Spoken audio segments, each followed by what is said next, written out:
पिछले 2 दिनों से श्लोक 18 में हम लोग चर्चा कर रहे हैं, जिसमें त्रिपुरासुर जो असुर है उसकी संहार की लीला। उसमें जो विशेष बात आई थी कि विवेकी व्यक्ति भी तप करता है, अविवेकी व्यक्ति भी तप करता है, मगर उनमें फर्क क्या है कि विवेकी व्यक्ति नित्य फल को प्राप्त करने के लिए तप करता है, जबकि अविवेकी व्यक्ति जो है भोग की प्राप्ति के लिए, अनित्य वस्तु के फल की प्राप्ति के लिए तप करता है। तप उसको कहते हैं जिसमें कष्ट सहना पड़े, और कष्ट दोनों में सहता है, विवेकी भी अविवेकी भी सहता है। जैसे हम संसारी जो है अपने व्यापार में, अपने घर गृहस्थी में और काम करने के लिए तप सहते हैं, मगर भोग की वस्तुएं प्राप्त करने के लिए। एक तो ये बात आई थी। दूसरा था त्रिपुरासुर जो राक्षस था, तपस्या करके उसने ये चाहता था कि मैं कभी ना मरूं। उसने 3 परकोटे सोने के, चांदी के और लोहे के 3 बना करके, वो परकोटे ऐसे थे जो स्थिर नहीं रहते थे। उसने कहा कि जब तीनों परकोटे एक ही सीध में, एक लाइन में आ जाएंगे, तब एक साथ मिल जाएंगे, तब किसी के बाण से ही वो मर पाएगा। कौन सा पेज है? पेज कौन सा है? पेज अब 129 130 पर हम लोग जो है कल जो किया था उसका सम कर रहे हैं थोड़ा। 133 से शुरू करेंगे, आखिरी 2 पैराग्राफ हैं। तो इसमें जो ये त्रिपुरासुर में जो 3 जो परकोटे बताए, वो 3 परकोटे, इसमें शरीर को उन्होंने घटाया है, इसको स्थूल, सूक्ष्म और कारण शरीर। ये तीनों शरीर, स्थूल शरीर को जागृत अवस्था में विशेष होता है, बाकी सूक्ष्म और कारण शरीर गौण होते हैं। स्वप्न में जो है सूक्ष्म शरीर की प्रधानता रहती है, और सुषुप्ति में कारण शरीर की प्रधानता रहती है।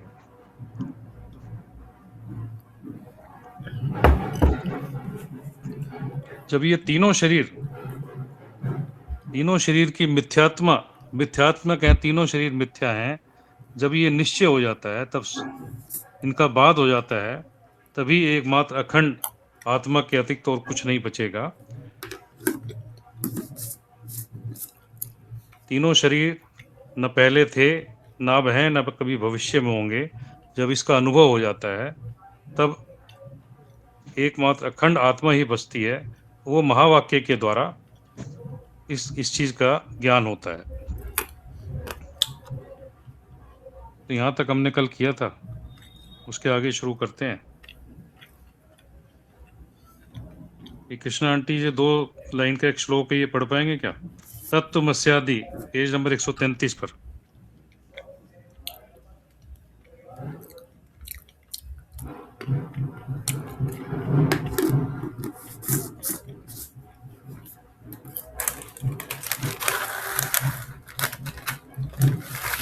नहीं तो स्वस्तिक आप पढ़ें। कौन सा श्लोक मैं पढ़ रही हूँ? 133 पेज पर है, 2 लाइन का ये तत्वमस्यादि वाक्योत्थ। क्रिया दक्ष लिया।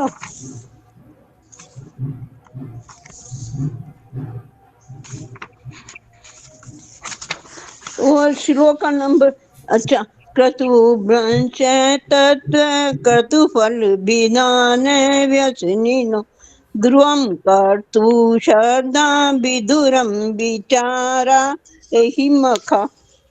यही है क्या? 133 पेज पर है जी। श्लोक बताओ ना, श्लोक नंबर।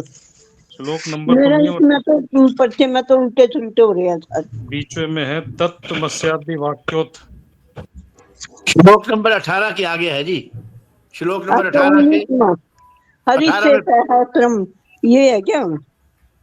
हरिस्ते सहस्त्रम कमल बलिमा धाय पदयो यदे कोने तस्मिन् निज मुदहर नेत्र कमलम गतो भक्तुद्रेक परिणतमसो चक्र वपुषा त्रया नाम रक्षाए त्रिपुर हर जागति जगतम। यही है क्या? ये नहीं है जी, कोई बात नहीं। स्वस्तिका आप पढ़ना, कहाँ पर आपको पता है क्या? हाँ जी, मुझे पता तो है। तत्त्वमस्यादि वाक्योत्तथ सम्यगधि जन्म मात्रतः अविद्या सहकारेण न असीद अस्ति भविष्यति। ओम। जी, भगवान श्रीश्वराचार्य लिखते हैं, तत्वमसी आदि जो भी जीव ईश्वर की एकता को बतलाने वाले वाक्य हैं, उन वाक्यों से उत्पन्न होती है सम्यग्धि, माने सम्यक बुद्धि, वास्तविक बुद्धि उत्पन्न होती है। उसके जन्म से, मानी ऐसी बुद्धि से यह सब जल जाएगा। अविद्या और अविद्या का कार्य, स्थूल सूक्ष्म शरीर बाधित हो जाएंगे। उससे पहले जो चर्चा आ रही थी, ये जो रथ बनाया था शरीर का, तीनों शरीर का, स्थूल सूक्ष्म शरीर का रथ बनाया था, उसको रथ को पृथ्वी का रथ बनाया था। ब्रह्मा जी उसके सारथी बने थे और धनुष, सुमेरु पर्वत को एक धनुष मिनट बनाया भाई, था। ये पुराना अंकल और कृष्णा आंटी प्लीज म्यूट कर लो, बहुत डिस्टरबेंस हो रही है। हाँ, सुमेरु पर्वत को धनुष बनाया था। सूर्य और चंद्रमा उसके पहिए बने थे और जो भगवान विष्णु थे वो बाण बने थे। ये इसकी बात हुई थी।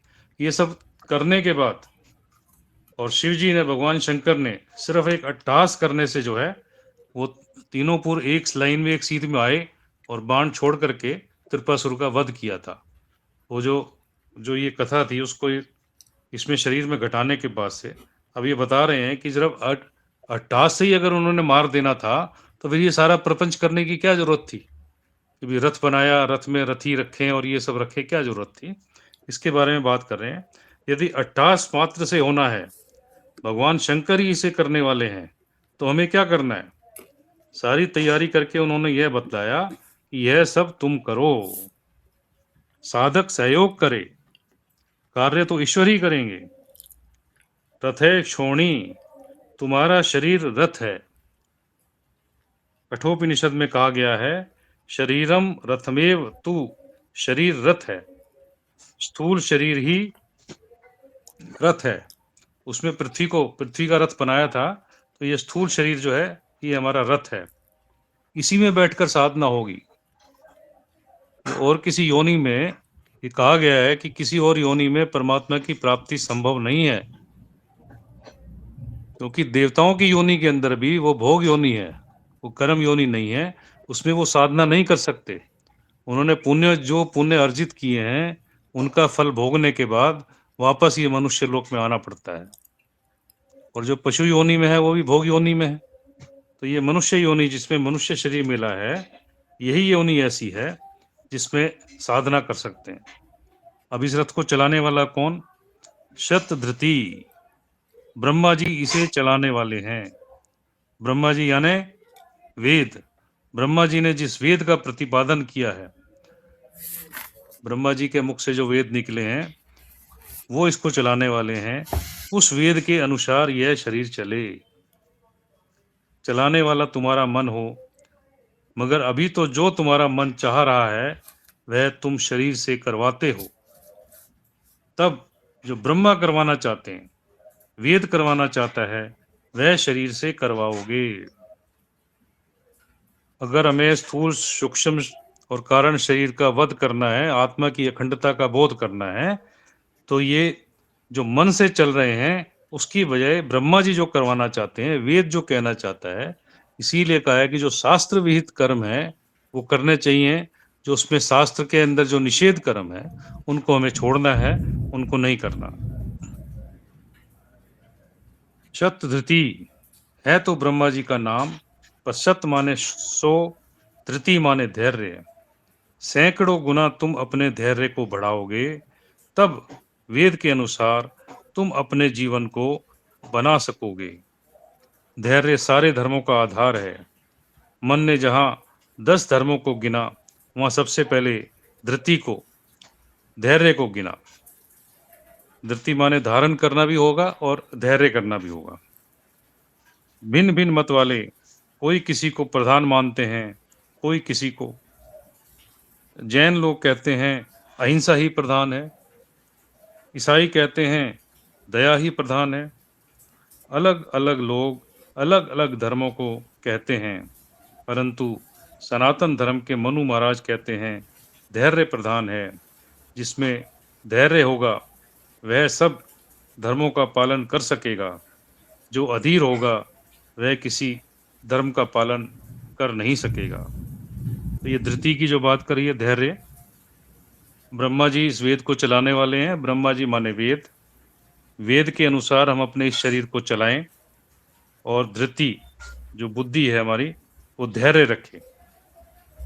इसके बारे में आगे जो दृष्टांत आ रहा है, मैं इनसे निवेदन करूं रेणु जी से थोड़ा सा वो इसमें पढ़ेंगे एक अगला पैराग्राफ।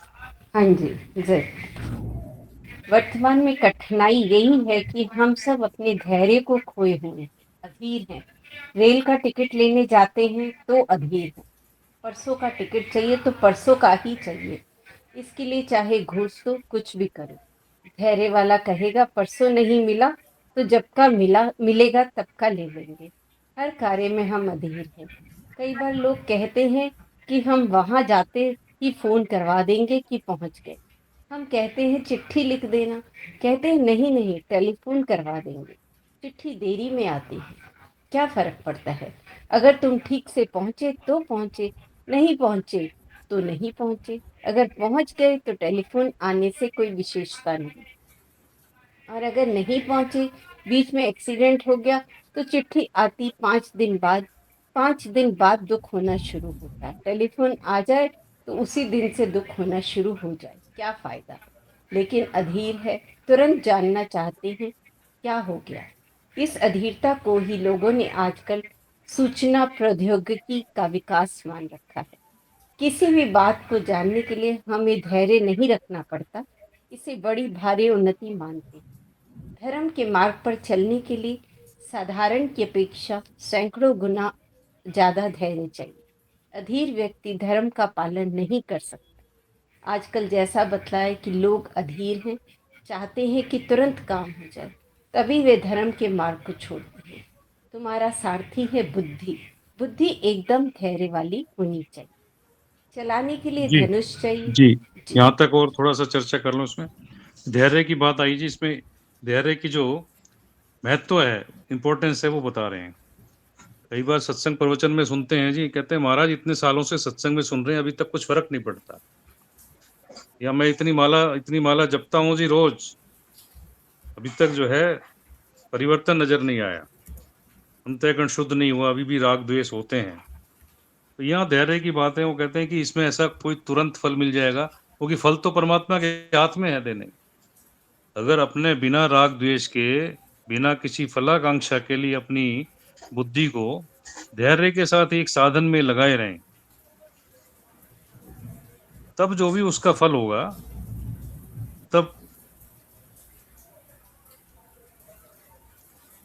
मतलब इसके अंदर कोई समय की ऐसी लिमिट नहीं है कि इतने समय तक ये करेंगे तभी हमको ये फल की प्राप्ति हो जाएगी। मोक्ष कब होगा? महात्मा लोग कहते हैं होने को तुरंत हो जाएगा मोक्ष, अभी ज्ञान हुआ तो अभी मोक्ष हो जाएगा, नहीं तो पता नहीं कितने जन्मों की यात्रा करने के बाद अभी तक मोक्ष नहीं हुआ है।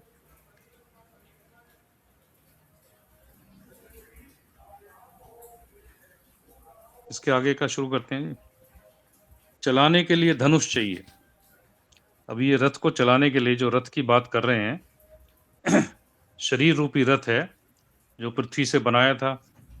इसको चलाने वाले ब्रह्मा जी, ब्रह्मा जी वेद का प्रतिपादक हैं। वेद के अनुसार जो है अपने शरीर को चलाना चाहिए, जो उसमें कर्म कहे हैं, नियत कर्म करने के लिए उनको करने से, और धैर्य के साथ, धृति के साथ इसको रथ को चलाएं। और चलाने के लिए धनुष चाहिए। धनुष, उसमें उदाहरण दिया था कि धनुष जो है वो थे सुमेरु पर्वत। उपनिषद में बताया है कि उपनिषद ही धनुष है। उसी को यहाँ अगेंद्र कहा। अग जो हिलता नहीं, स्थिर होता है, माने ये सुमेरु पर्वत की तरह स्थिर है, अगेंद्र है, इसलिए उसकी उपमा सुमेरु पर्वत से की थी, धनुष की उपमा। पर्वत स्थिर चीजों के अंदर श्रेष्ठ कौन है? और प्रभम परमात्मा ही वास्तविक अधीन्द्र है, क्योंकि वो स्थिर है। स्थिरता का मतलब इससे महानता से लगाया, बिल्कुल अचल, एकदम स्थिर है, अचल है, इसलिए उसको परमात्मा का रूपक बनाकर बताया है। उपनिषद को अगेंद्र इसलिए कहा जाता है क्योंकि उपनिषदों में पर ब्रह्म परमात्मा का प्रतिपादन किया गया है। सभी उपनिषद परबर परमात्मा की बात करते हैं, उन्हीं के विषय का चिंतन करने की बात करते हैं, इसलिए उनको परब्रह्म परमात्मा का है। और परब्रह्म परमात्मा ही अगेंद्र है, अचल है। जो जिसका साधन होता है वह उसके नाम से कह दिया जाता है। जैसे आदमी कहता है नौकरी ही मेरी रोटी है, नौकरी रोटी होवे तो घर में भोजन बनाने की जरूरत नहीं होनी चाहिए। वो कहते हैं जी मेरी रोजी रोटी तो इसी से चलती है, मगर नौकरी से धन प्राप्त होता है, उससे और वस्तुएं प्राप्त होती हैं, तब जाके रोटी बनती है। तो नौकरी रोटी है का अर्थ है नौकरी से रोटी मिलती है। इसी प्रकार उपनिषद से ब्रह्म की प्राप्ति होती है, अतः उपनिषद को ही अगेंद्र कह दिया। इस रथ को चलाने वाला कौन? इस रथ के दोनों तरफ सूर्य और चंद्र हैं। सूर्य और चंद्र के बारे में कालिदास ने कहा ये द्वे काले विद्यते। सूर्य और चंद्रमा ही काल का निर्णय करते हैं, काल विधान करते हैं। दिन का निर्णय सूर्य कर देता है और मास का निर्णय चंद्रमा कर देता है। तात्पर्य है कि शरीर के अंदर जब तक विद्यमान हो तब तक उपनिषदों का विचार करो। काल कब तक रहता है? जब तक नींद न आ जाए। नींद आने के बाद तो काल नहीं रहता है। कितनी देर नींद आई इसका पता नींद में नहीं लगता। कई बार तो यहाँ तक भ्रम हो जाता है कि रात दिन का ज्ञान नहीं रहता। दिन में सोए, बहुत अच्छी नींद आई, नींद खुली, देखा 4 बज गए हैं, लेकिन इधर उधर चारों तरफ रोशनी नजर आती है। अरे आज रोशनी कैसे है? बरामदे में देखते हैं तो धूप निकल आई है। तब ख्याल आता है कि दिन में सोए थे। गहरी नींद आ जावे तो दिन और रात में भी भ्रम हो जाता है। जब तक नींद न आवे तब तक साधना करनी है।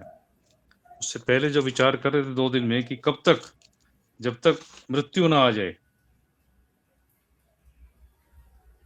ये बात हो रही थी ना जी, कब तक करना है?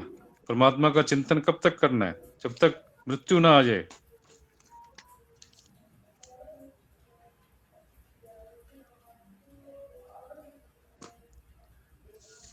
जब तक नींद ना आवे तब तक साधना करनी है।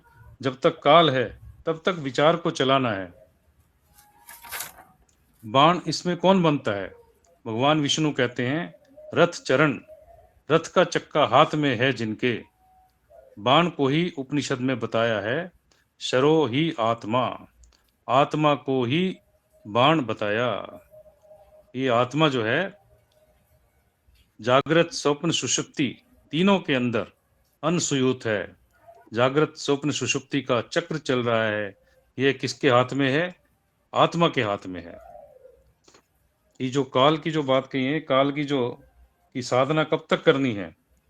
लगातार निरंतर निधिध्यासन, जैसे बताया था डॉक्टर साहब ने भी, श्रवण मनन निध्यासन तब तक लगातार करना है जब तक कि मृत्यु ना आ जाए, या जब तक रात और दिन का मतलब तब तक सो गए, सुषुप्ति में चले गए, उसके बाद जब जागृत में आए तब भी जो है परमात्मा के विषय का चिंतन ही चलता रहे। यह सारी तैयारी करो तो ऐसा मत समझना कि हमने साधना की अतः ज्ञान हो जाएगा। होना केवल भगवान शंकर के वाक्य से है, तत्वमस्यादि वाक्य से होना है। परंतु यह सब तैयारी पूर्ण होती है तभी वाक्य से ज्ञान होगा। ऐसा क्यों? विधेय कीड़नतयः, भगवान शंकर का खेल ही ऐसा होता है कि यह सब करो तब ज्ञान हो जाता है। आगे यह प्रश्न नहीं कर सकते कि भगवान ऐसे ही ज्ञान क्यों नहीं कर देते, जब करना उसी को है, तब हमारे बिना कुछ किए ही क्यों नहीं कर देते। उनके निश्चय के बारे में हम यह नहीं मांग कर सकते कि तुम अपना निश्चय बदल दो। वे परतंत्र नहीं हैं। इस प्रकार त्रिपुरासुर की लीला और उसका आध्यात्मिक तात्पर्य बताया। जी अपने विचार बताएंगे स्वस्तिका जी, क्या इसमें सार निकला? एक तो ये आखिरी वाला जो पैराग्राफ था बहुत इंपॉर्टेंट था।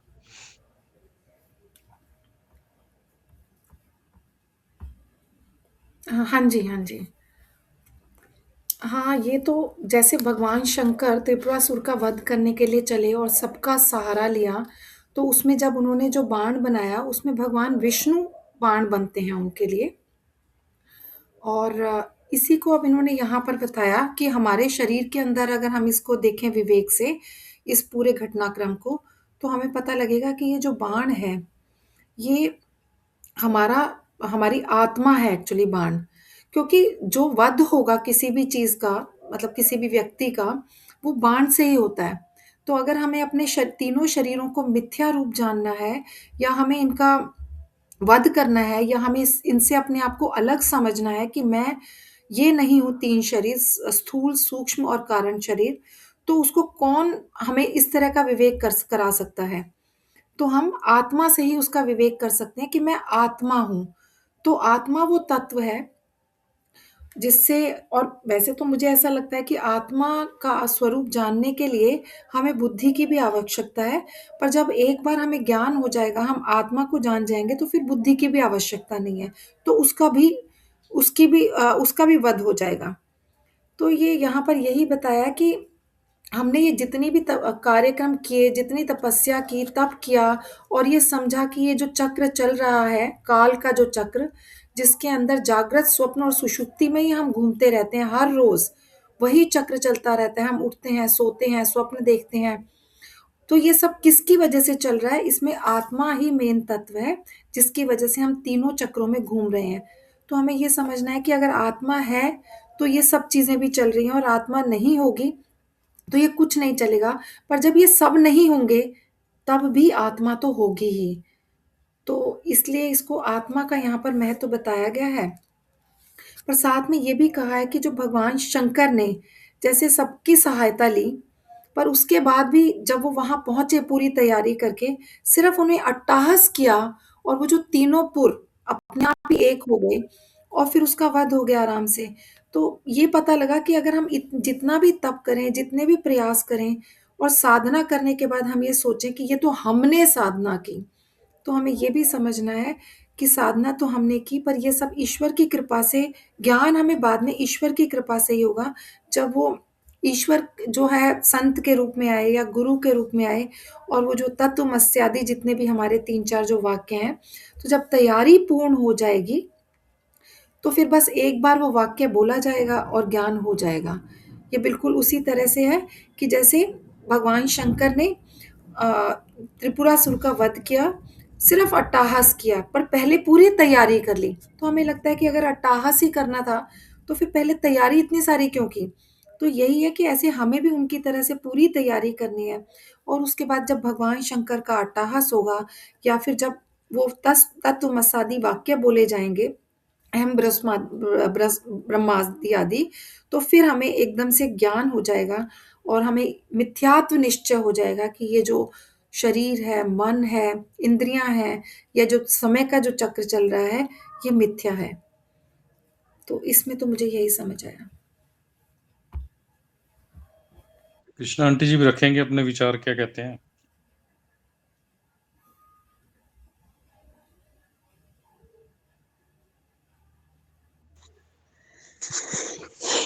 इसमें आत्मा को बाण बनाया गया है, और जो ओम शब्द है, ओम का उच्चारण करते करते उसका बाण का संधान किया है, अंदर अंदर बाण का संधान, बाण से संधान किया है, तो फिर हृदय की ग्रंथि का छेदन हो जाएगा, ऐसे ही बताते हैं इसमें। तो बाकी भजन ही मुख्य है सब अपने आत्म स्वरूप को जानने के लिए। अगर हमने अपने आत्म स्वरूप को नहीं जाना, तो हमने मनुष्य जन्म खो दिया, क्योंकि बहुत दुर्लभ है मनुष्य है, जन्म इतना आसान मिलने वाला नहीं है।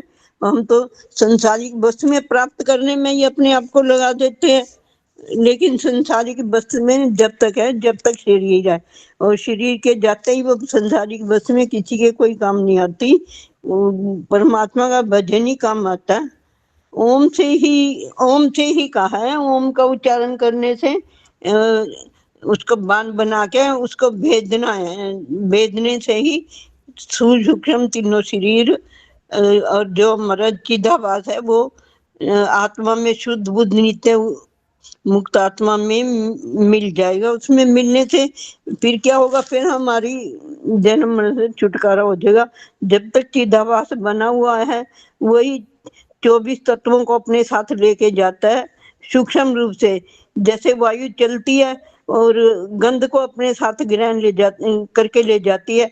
हम यहाँ बैठे हैं, जैसे गंदगी पड़ी हो तो हमको वायु के द्वारा यही अनुभव हो जाएगा। अगर फूल पड़े हैं तो फूलों की खुशबू यही आ जाएगी। वायु गंध निवासियात। इसी प्रकार जब हम उस पे लगेंगे और हमारे राग द्वेष काम क्रोध लोभ मोह अहंकार सब वस्तुओं को खत्म करके, सब विषय वासनाओं को खत्म करके एक ही लक्ष्य बना ले, एक पर ही लग जाए, तभी हमारा उद्धार होगा। जी, बहुत अच्छा जी।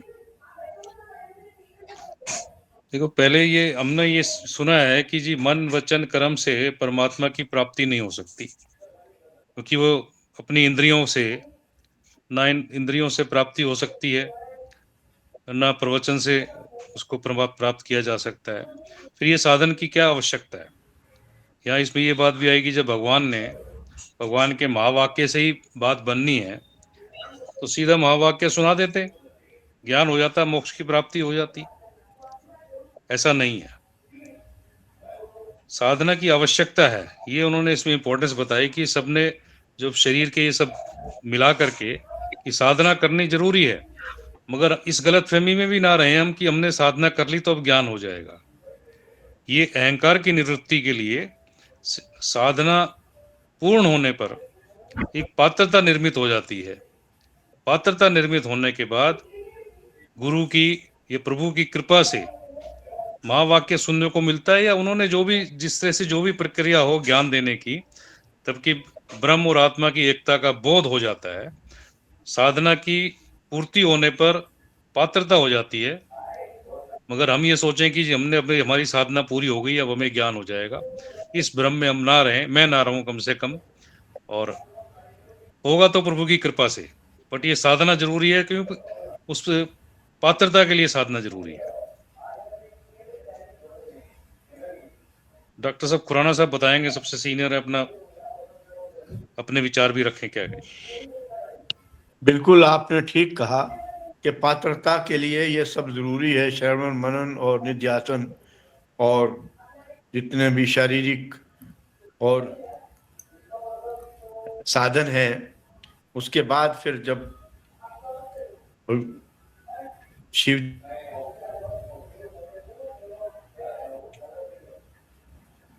भान के बर्तन साफ हो गया है तो वो उसके अंदर ज्ञान को डाल देंगे। ये जरूरी है हमारे लिए, जो बार बार इसमें कहा गया है कि ये ना समझें कि ये जरूरी नहीं है, ये जरूरी है और इसके करने से ही पात्रता बनेगी। ये आपने बहुत ही एक अच्छा निचोड़ निकाला है, बिल्कुल ठीक है। एक वाक्य पे इस पे भी, परंतु यह सब तैयारी पूर्ण होती है। ये इन्होंने कहा, ये तैयारी पूर्ण होती है। कोई बिना तैयारी के सोचे तो कैसे पूजा पाठ उपासना भक्ति नाम जप जितने भी साधन है अंतःकरण को शुद्ध करने के लिए, ये सभी साधन है। इन्होंने इसमें एक साधन की बात करी कि ये शरीर हमारा जो रथ है, इस शरीर में रथ को हमको वेद के हिसाब से चलना है। अगर एक यही साधन कर लिया कि वेद ने जो निहित कर्म और निषिद्ध कर्म कहे हैं, उन जिन कर्मों को करना है जिनको छोड़ना है, तो सबसे बड़ी साधना तो ये हो जाएगी, क्योंकि उसमें परमात्मा की प्राप्ति का वेद के अंदर उपनिषद के अंदर परमात्मा की प्राप्ति का साधन बताया है। और अगर उसके अनुसार चलेंगे तो तभी हमारी साधना पूर्ण हो जाएगी। परंतु यह सब तैयारी पूर्ण होती है तब वाक्य से ज्ञान होता है। तो मतलब खाली हम अपने ये अहंकार में भी ना रहें, जहां तक समझें कि भाई ये तैयारी मैंने तो कर ली है, अब तो ज्ञान होना ही होना है। और परमात्मा क्योंकि स्वतंत्र हैं, तो परतंत्र नहीं उन्होंने लिखा। इस प्रकार जो है कि हम उनसे मांग भी नहीं कर सकते कि जी मेरी तो पात्रता हो गई है, या मेरे को मैंने सब साधन कर लिया है, अब मुझे ज्ञान की प्राप्ति देनी है। एग्जाम में, परीक्षा पत्र में अपनी मेहनत करके अपना आंसर शीट पे आंसर लिखने के बाद जो एग्जामिनर से तो कह नहीं सकते कि जी मैंने तो सारे क्वेश्चन ठीक करे हैं, मेरे को पूरे 100% नंबर चाहिए। अब वो तो फल तो परमात्मा एग्जामिनर के हाथ में है, कितने प्रतिशत नंबर देता है करके, पास या फेल करना है उसके बाद उसने, क्योंकि वो स्वतंत्र है। तो इस प्रकार ये त्रिपुरासुर की लीला और इसका जो आध्यात्मिक का समन्वय किया, जो तात्पर्य बतलाया, वो ये भी संपूर्ण होता है। अब आगे या तो इसी पर विचार करने या श्लोक 19 का शुरुआत करें, जैसे कहते हैं स्वस्ति का बताएं। हाँ, मैं कहती हूँ ये रेनू मैम भी और बिमला आंटी भी कुछ-कुछ बोले इनके बारे में, जो भी इन्होंने सुना और समझा अभी।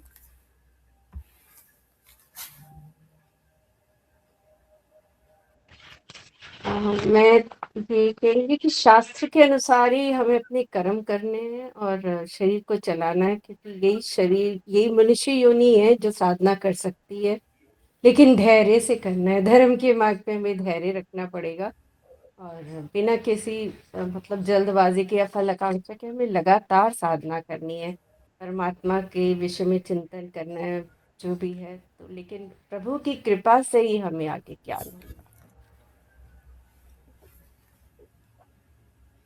विमला आंटी आप बोलेंगे कुछ?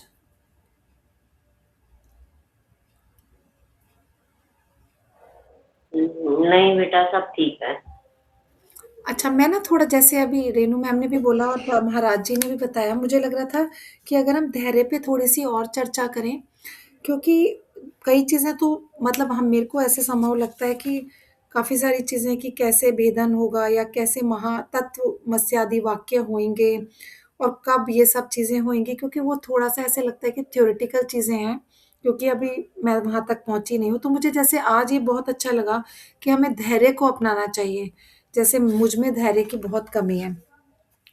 तो फिर मैंने सोचा कि इस पे ही हम थोड़ी चर्चा करते हैं कि हमें धैर्य क्यों रखना चाहिए या इसका क्या महत्व है और कैसे धैर्य को रखा जाए ताकि जीवन में थोड़ी प्रगति हो। अगर छोटे-छोटे ऐसे जो हमारे धर्म के लक्षण भी जो हैं, धर्म जिनको कहता है करने के लिए, उन पे भी विचार करें तो ठीक रहेगा। तो मैं सोची थी हम इस पे चर्चा करते हैं एक बार कि धर्म जो एक जीवन का एक इतना महत्वपूर्ण गुण है, तो अगर हम धैर्य रखते हैं या नहीं रखते हैं, जैसे अगर हम धैर्य ना रखें, तो क्या हो जाएगा? इस पे अगर हम चर्चा करें, तो बताइए अगर आपको लगता है कि क्या परेशानी आएगी अगर हम धैर्य ना रखें तो?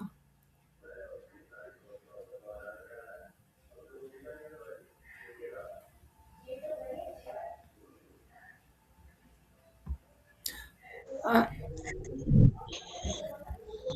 धीरे धीरे रे मना, धीरे सब कुछ होए, माली सिंचे सोगड़ा, ऋतु आए फल होए। धैर्य तो रखना ही पड़ेगा, धैर्य रख के ही आगे बढ़ सकते हैं। बाकी इसमें उपनिषद में आया है, ओम प्रणव धनुष है, सोपाधिक आत्मा भान है, और ब्रह्म उसका लक्ष्य है, उसका सावधानी पूर्वक वेदन करना चाहिए और भान के समान तन्मय हो जाए, जैसे दूलोक, पृथ्वी, अंतरिक्ष और संपूर्ण प्राणों के सहित मन ओतप्रोत है। उस एक आत्मा को ही जानो और सब बातें छोड़ दो, यही अमृता से मोक्ष प्राप्ति का सेतु है, साधन है। रथ चक्कर की नाभि में जिस प्रकार आड़े लगे होते हैं, उसी प्रकार संपूर्ण नाड़ियां जिसमें एकत्रित होती है, उस हृदय के भीतर यह अनेक प्रकार के से उत्पन्न हुआ संचार करता है। उस आत्मा का ओम इस प्रकार ध्यान करो। एक दृष्टांत नजर आता है जी, बहुत पहले सुनते थे धैर्य के बारे में। तो खेत में किसान ने बीज बो दिया, अब अगर उसको बार बार उखाड़ करके देखते हैं कि अभी बीज हुआ कि नहीं हुआ, अगले दिन अभी नहीं हुआ, फिर कहता है अगले दिन देखता हूँ, फिर उखाड़ करके मिट्टी हटा करके अभी भी नहीं हुआ। तो उससे रोज रोज करने से वो बीज कहीं नाश हो जाता है, वो फल पकता नहीं है। तो एक बार बीज बोने के बाद धैर्य रखना पड़ता है ताकि वो बीज जो है फल के अंदर, वृक्ष के अंदर परिवर्तित हो सके। इसी प्रकार हमारे को अपनी साधना के अंदर धैर्य रखने की बात कही है। मगर ये नहीं, इस चीज़ में धैर्य रखने की अभी तो बड़ी उम्र पड़ी है, जी अभी तो समय पड़ा है हमारे पास, अभी क्या ज़रूरत है? परमात्मा के बारे में बाद में सोच लेंगे। अभी तो संसार के बारे में चिंतन करते हैं, संसार की बात करते हैं। उस चीज़ में धैर्य ना रखकर अपनी साधना में प्रवृत्त होकर के फिर धीरज बनाए रखें और अपनी साधना को अनवरत लगातार बनाए रखें, तब धैर्य रखें, तब जाकर के उसका जो प्रतिफल है, जो भी परमात्मा देना चाहेंगे, तब उसका फल मिलेगा। हाँ, ये आपने बिल्कुल ठीक बताया। ये जैसे आंटी ने भी बोला कि धीरे-धीरे हे मना सब कुछ होए, और आपने तो ये जो बीज का उदाहरण दिया, ये भी बहुत अच्छा है। और मेरे को भी ऐसा ही लगता है कि अगर हम बीज को डाल देते हैं और हम सोचते हैं कि ये आज ही वृक्ष बन जाए और हमें आज ही फल मिल जाए, तो ये हो नहीं सकता। वृक्ष को बनने में टाइम लगेगा। इसी तरह से समय के साथ ही फल आएँगे, तब मिलेंगे। तो ये हमने अपने जीवन में भी देखा है कि, और मुझे ऐसा भी लगता है, ये जैसे हम सबका भी पर्सनल एक्सपीरियंस भी है कि अगर हम कोई कार्य बहुत जल्दी में करते हैं, हम धैर्य नहीं रख पाते, तो बहुत बार हम गलत निर्णय भी ले लेते हैं। हम ठीक नहीं ले पाते। तो हर एक चीज़ के लिए अगर हम सोच विचार के निर्णय करते हैं, तो ईश्वर की कृपा से वो कई बार ठीक भी हो जाते हैं। और एक और चीज़ भी जो देखी जाती है कि अगर हम धैर्य नहीं रखते, तो फिर हम जब वो कार्य पूरा नहीं होता, नेचुरली धैर्य नहीं रखेंगे तो कार्य भी पूरा नहीं होगा, और जब वो कार्य पूरा नहीं होता तो फिर हमें क्रोध भी बहुत आता है। फिर कभी-कभी निराशा हो जाती है, फिर हम डर भी जाते हैं कि ये तो कार्य होगा ही नहीं, अब क्या होगा, कैसे होगा? तो हम में वो स्थिरता, उस तरह की परिपक्वता भी नहीं आ पाती है। तो इसलिए ऐसे बहुत बार लगता है कि धैर्य बहुत ज़्यादा ज़रूरी है, चाहे वो व्यवहार के अंदर भी हो धैर्य। तो अगर कभी-कभी हमें चीज़ें नहीं मिलती और हम गुस्से में तभी के तभी कोई निर्णय लेके कुछ गलत कार्य कर देते हैं, तो वो बहुत मुश्किल कहा जाता है। बचपन में भी मुझे याद है कि एक ऐसे लिखने को कहा जाता था कि धैर्य ही सफलता की कुंजी है, पर तब तो इतना नहीं समझ आता था। पर अब समझ आता है कि कभी-कभी अगर हम किसी पर्टिकुलर क्षण में हम रुक जाते हैं और वो कार्य नहीं करते हैं, तो फिर हम बाद में ईश्वर को भी धन्यवाद करते हैं कि अच्छा हुआ हमने उस समय नहीं किया, नहीं तो हम पता नहीं क्या गलत कदम उठा लेते और क्या गलत हो जाता। तो धैर्य की बहुत ज़रूरत है, और ये धर्म का पहला लक्षण भी है जैसे बताया, तो इसके लिए भी हमें प्रयत्न करना चाहिए।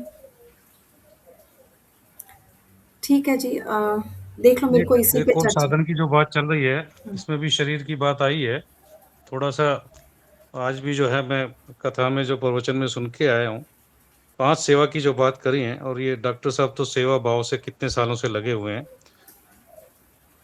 5 सेवा की बात बताई आज बापू जी ने हमारे उसमें।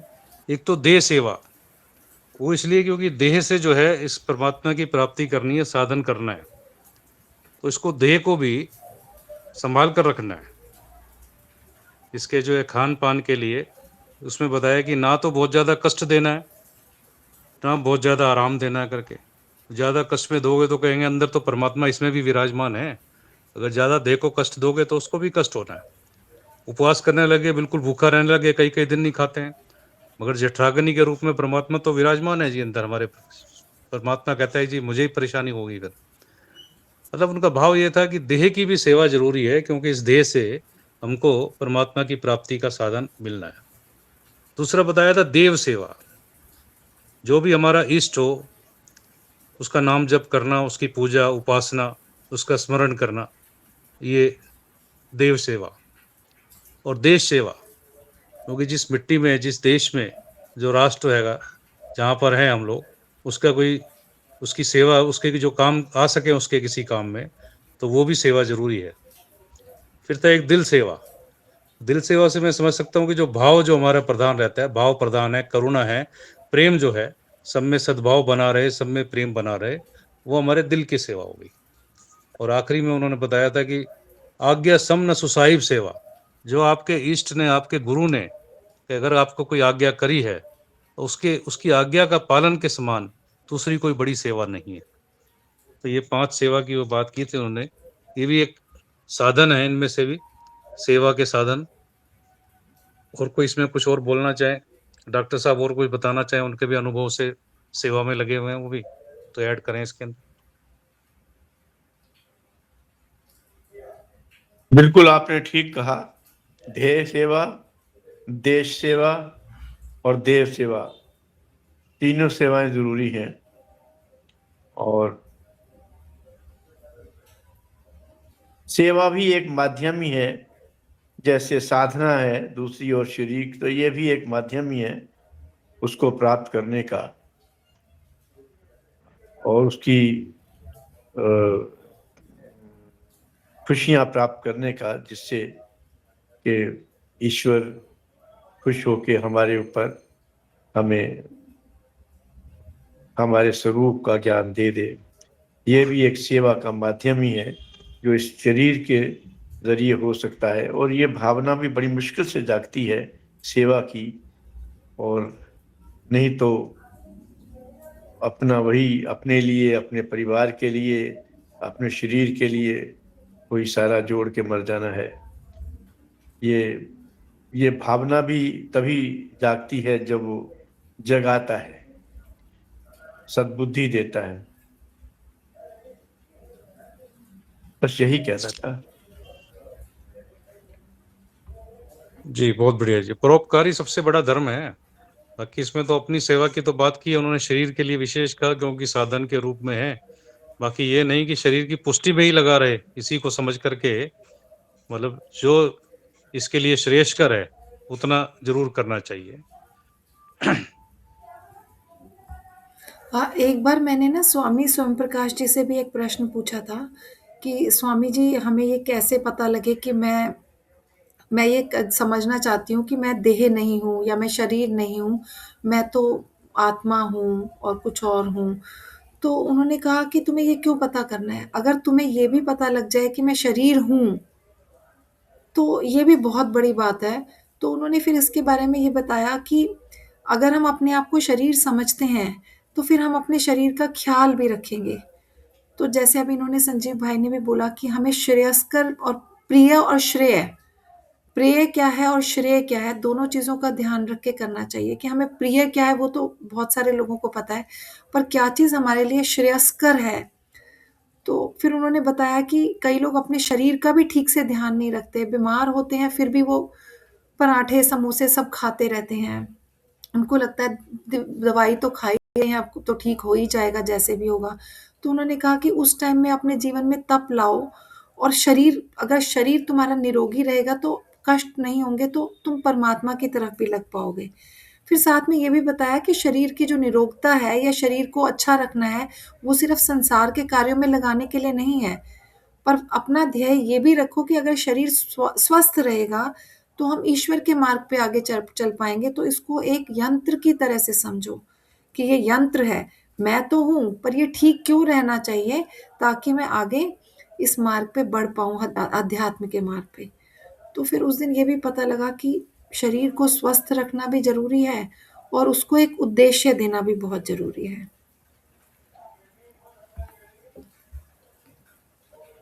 शरीर की महत्ता भी बताइए जी। वैसे तो विवेक चूड़ामणि में जब शुरू किया था हमने पढ़ाई था, उसमें 3 चीजें दुर्लभ हैं। मनुष्यत्व, मनुष्य का शरीर मिलना जो है, और इसमें मुमुक्षुत्व का पैदा होना, मैं को जानने की, और सत्पुरुषों का संग। तो यहाँ भी मनुष्यत्व शरीर तो मिल गया है, कृपा से मिल गया है, कैसे मिल गया है, और इसमें मुमुक्षु का भाव, हम लोग अभी सत्संग में बैठे चर्चा कर रहे हैं, स्वाध्याय करते हैं, अगर ये भाव दृढ़ हो जाता है तो ये भी प्राप्ति है। और सत्संगों, बुद्ध पुरुषों का संग भी हम तो कह सकते हैं जी कि हमें साक्षात प्राप्त हुआ है। अब उसमें से कितना लाभ उठा पाए हम लोग अपने जीवन में, ये अब हमारे ऊपर है, पात्रता के ऊपर है कि कितनी पात्रता निर्मित कर पाते हैं। तो ये दुर्लभ तीनों वस्तुएं हैं और परमात्मा की कृपा से तीनों वस्तुएं उपलब्ध हैं। तो परमात्मा के चरणों में यही प्रार्थना करें कि किसी भी तरह से हम इनका सदुपयोग करें और जीवन में ज्यादा से ज्यादा लाभ उठाकर परमात्मा की प्राप्ति का साधन बनकर के प्राप्ति कर सकें। एक पुरुष तब, पहला मनुष्य जन्म, फिर पुरुष तब, फिर वो शरण से महात्माओं का शरण से।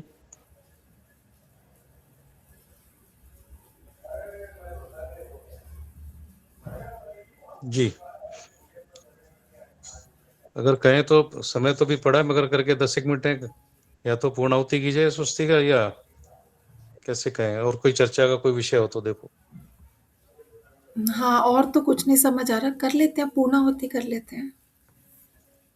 उम्मीद है डॉक्टर साहब कल से ज्वाइन करेंगे तो थोड़ा कमेंट्स उनको सुनने का मिलेंगे, और प्रार्थना करेंगे स्वास्थ्य जल्दी ठीक रहे ताकि लगातार बने रहे हमारे साथ। तो पूर्णाहुति करेंगे क्या ये रेणु जी? जी हाल क्या हाँ व्यास जी जी का? जी जी व्यास जी का हाल क्या है? वैसे तो ठीक है, फिजियोथेरेपी कराने के लिए कह रहे थे, जाना पड़ रहा था। अच्छा, कल तो मैसेज डाला था जी उन्होंने, इतनी बात हुई कि कल और आज उपस्थित नहीं रहेंगे स्वाध्याय में, कल से तो उपस्थित रहना चाहिए, उम्मीद करते हैं।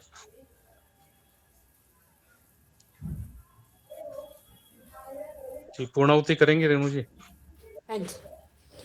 ओम पूर्णमदः पूर्णमिदं पूर्णात् पूर्णमुदच्यते पूर्णस्य पूर्णमादाय पूर्णमेवावशिष्यते।